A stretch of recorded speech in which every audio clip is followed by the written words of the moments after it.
Hello and welcome to today's video. This video is the 5th video in my alphabet challenge book recommendations video, and as it is the 5th and we're doing the alphabet challenge, we are today talking about books that begin with the letter E and fulfill the prompt on the alphabet challenge for reading a book beginning with the letter E. If you've never heard of the alphabet challenge before, it's essentially A to Z and you try and read a book with every letter of the alphabet beginning. Basically, that's the very basics of it. There are no rules, there's no regulations. There's a couple of rules or like things that I feel like most people stick to, but you don't have to. That is that books beginning with the or a don't count. So for instance, The Maze Runner wouldn't count for T because it begins with the, and it wouldn't count for M because it has a the in front of it. And then the other thing that I know a lot of people do, myself included, is this is a yearly thing. Obviously you can set your own time frame, you can do it however you want, but most people I'm aware of who like actively partake in this challenge do it yearly. So all of 2023 will be one challenge, at 2024 it'll refresh, we'll do another, and that is kind of how I think a lot of people do it. So yeah, today we are talking about the letter E, the books that I would recommend that begin with that letter.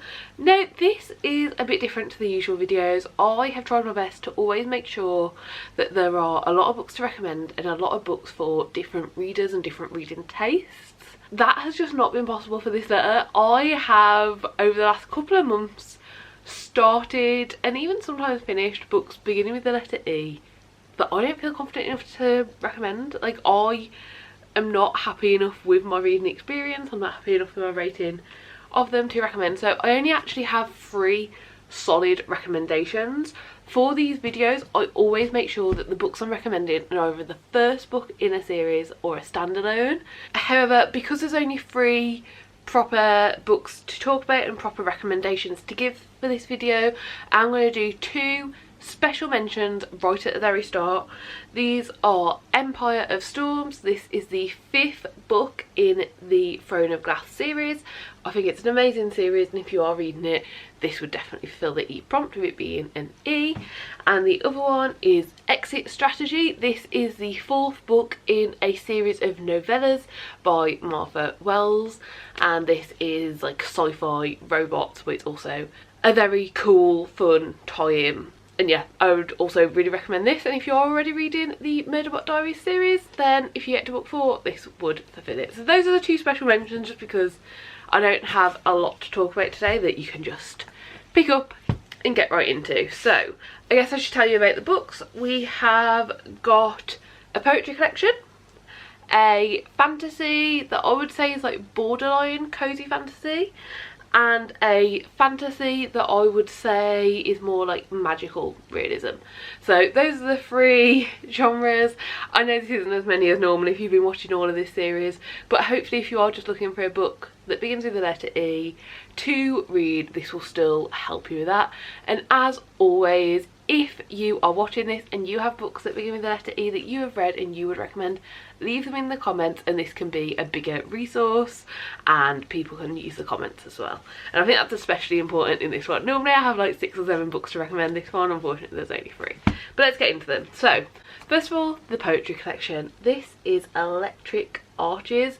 This is such an amazing poetry collection, and honestly I don't think there's a synopsis anywhere in this, so I guess I'll just read a couple of reviews. On the back it got BuzzFeed Books of the Year, and it said Electric Arches melds poetry and prose, magical realism and memory in an exploration of what it's like to grow up as a black woman in America. Imaginative and magnetic, feels as lush as life itself. And there's lots of other reviews on the back as well. I read this very recently and I found it really, really good. I really thought it was a very lovely, like, it is heavy but not heavy in a way that I think is particularly difficult to deal with. If you are going into any book, obviously check the trigger warnings and make sure it's okay for you to read, but I do feel like this is just very much real world. Yeah, like, don't get me wrong, when you're reading a book it's amazing to have the privilege of being like, do you know what, I'm gonna leave this a week for a couple of weeks and then pick it up when I'm in a better headspace. Like, that's amazing. But this is very much just real world, and it's real things that people have to deal with all the time. there's a couple of poems throughout this that I like absolutely love the entire poem, and there were quite a few where I've just highlighted little sections. And yeah, I just found it really impactful, really easy.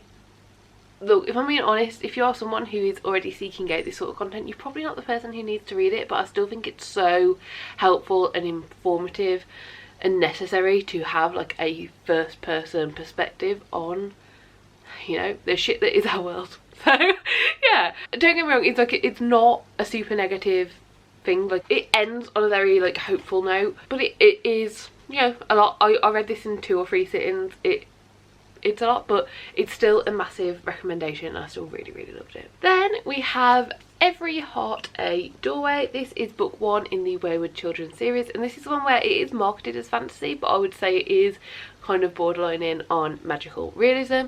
If you know nothing about this world, it is set around Eleanor West's home for wayward children, and essentially if you've read books like Narnia or Alice in Wonderland or anything like that, and you have these children and they go through a door to this magical world and they have this magical time and then they return home, and that's where the movie or the book usually ends. This is what actually happens to those children when they return home, when they have been to this world that is perfect for them in every way, and now they have to go back to the real world.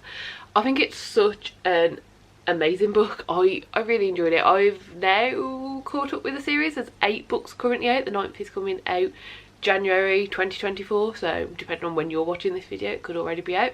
But yeah, it's a really amazing series. It's really good, it's really interesting. It talks about so much but in such an easy to understand way. This is young adult, marketed as young adult, so it's definitely, you know, anyone could read it at any age, but it's just so lovely. It does get heavy, it does deal with serious things, but it always does it in such a hopeful, positive way. And the world itself is really cool as well. There's so many characters and so many people that you just see that pop up and that you like instantly connect with. You know, in this first book we follow Nancy, and you know, Nancy's going to Eleanor West's home and there's already loads of other children there, and there's Eleanor West herself, and every book just expands and expands and expands, and it's so good. I would really recommend it. This is book 1, and I think it's a really good way to decide if you'd like the series or not, because you know, it's the same sort of vibes even though the stories are very different book to book. It is a series of novellas. They are super short, and if you'd like to just give it a go, the audiobook for this series is on Scribd, so you can access it there without needing to buy it. And if you don't have Scribd, there is a link always in the description for a 60-day free trial. So yeah, that's that one. And then last but not least, one of my most recent reads that really shockingly surprised me is Emily Wilde's Encyclopedia of Fairies. This is a fantasy book, and I do think it is like borderline cozy fantasy, maybe more like academic fantasy maybe. I don't know if that's a genre or not, but this is the final recommendation. This was really cool. I gave it 4 stars. Like, I really enjoyed it. And even though I only gave book 1 4 stars, I feel like the series as a whole has the chance to become a really cool favourite series, so I'm really excited about this. So we follow Emily Wilde, who is going to the last place she needs to go to find the last fairy she needs to find to be able to complete her Encyclopedia of Fairies and get it published basically. And it's just such a lovely time. She has a dog companion, which is always amazing. We meet lots of characters from this little isolated place that she's gone to find these fairies. They are all very big characters and have big personalities. We meet other people from her time studying, and pretty quickly on we learn quite a bit about the fairies, and the story keeps on going from there. It was a very short, very easy book to read, and it's all written in like diary entries, so you can really easily see the passing of time. So for instance, like 20th of October evening, and then if we stick to another one later on, so that's 22nd of October, and they're all written in these are kind of not exactly diary entries. It's not as if it's exactly like written in a diary, but that is what they are. And yeah, I found it really interesting. It was a really lovely, really nice easy, cozy fantasy book to read. There is nothing massive, there's nothing too stressful, the world is very easy to follow and understand, but it was still such a great time, so I would definitely recommend this one. So yeah, those are my official free recommendations. Those are the 3 books that I've read that begin with E that I would widely recommend to anyone and everyone. I think everyone should read these, or at least give them a go, and hopefully one of these is one that you haven't read yet and sounds interesting to you and you'd like to pick it up. That is the hope anyway. Obviously we also have the 2 honourable mentions, the special mentions, but yeah, I'm sorry this is such a short video with so few recommendations in it. I do always try to do many more than this, but unfortunately the letter E just does not want to cooperate, so unfortunately there are going to be times when there will be less, and I don't want to hold up the rest of the letters that I've got like so many to recommend for, but we've been waiting to film letter E and get that out first before I could continue on. So yeah, no, this is the letter E. Any others that I come across I'll leave in the comments, and obviously any books that you would recommend, leave in those comments too. Do give the video a like if you liked it, subscribe down below if you'd like to see more content like this, and hopefully I'll see you next time. Bye!